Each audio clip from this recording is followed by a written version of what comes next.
Have we as a nation sufficiently grasped the severity and magnitude of the COVID-19 pandemic? I think a year and a half ago we did all grasp the serious nature of it. It kind of built slowly as we saw it spreading across the world from China through Europe and into the United States. And there was obviously a very big sense of panic. Basically, the world shut down a year and a half ago. None of us knew where things were going to go. Miraculously, through the development of vaccines, the work of the scientists, an idea that was kind of theoretical in how to create a vaccine, they were able to pull it off in 9 months, which is unprecedented. Received emergency use authorization for it, and as a rollout began right before the end of the year, again was unprecedented to have that.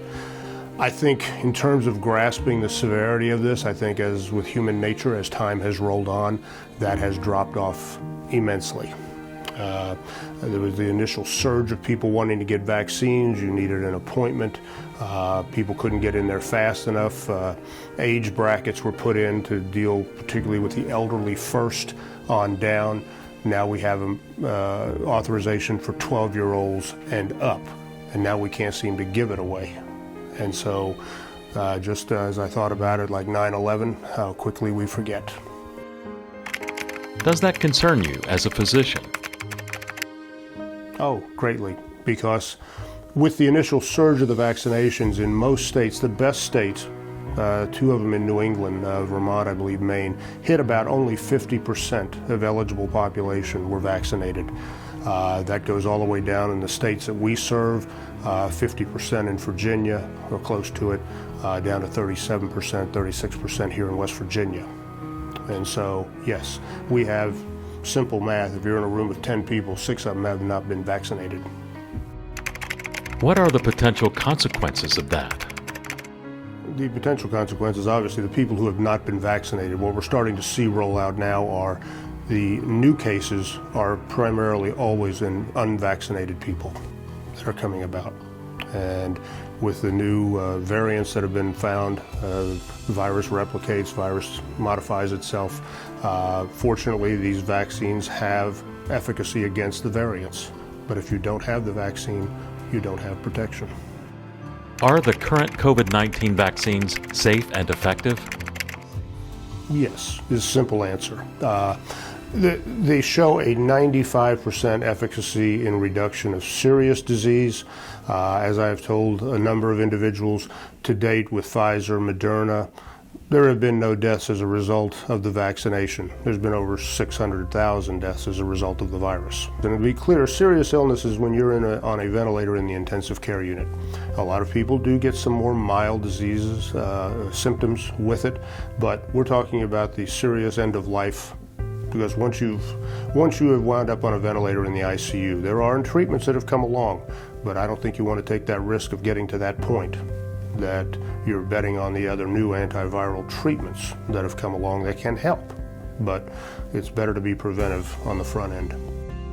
So even though you are vaccinated, you can still get COVID-19, but it won't be nearly as serious. That's correct. I mean, if you're in a room, again, 6 people unvaccinated, if 1 or 2 of them have that and are carrying it, they transmit it to you. Now, the benefit is if you've had the vaccine, you have an immune response. So you have antibodies that have developed that are fighting that viral infection. So again, you may have some mild symptoms, but the odds are definitely in your favor that you are not going to wind up on a ventilator in the ICU.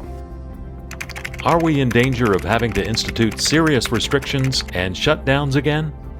If this is not taken seriously, particularly now with the advent of the Delta virus now in 49 out of 50 states, I think there's no doubt that we may have to revisit some of the lockdowns, particularly at least the mask mandates to try and prevent the spread of this.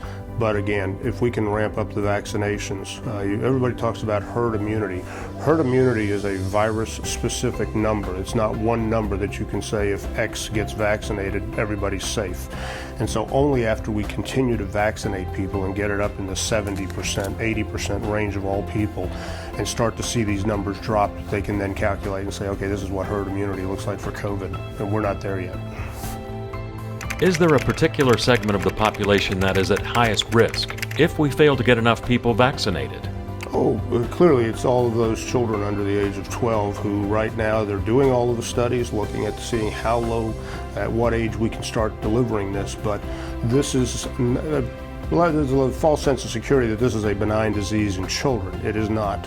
And children also can die. They can have what's called a multi-inflammatory disease. So to take that attitude, yes, the population at risk, if you have grandchildren, children, particularly those under age 12, there's a risk of spreading it to them if you're people in unvaccinated in a home. Is there anything specific you would like to say directly to OVP Health employees about COVID-19 vaccination? If there is any reason for your concern, reach out to myself, to Dr. Kauser. We will be happy to answer your questions. Our concerns for you are as our employees, our friends, co-workers, the risk that goes to your family and to yourself by not getting vaccinated. The best protection you have against future illness from this is getting the vaccine. We are in the process of being able to even roll this out as a company to all of our rural health sites, so we'll even be bringing the vaccine to you. But I will be happy at any time to answer any questions you have about this vaccine.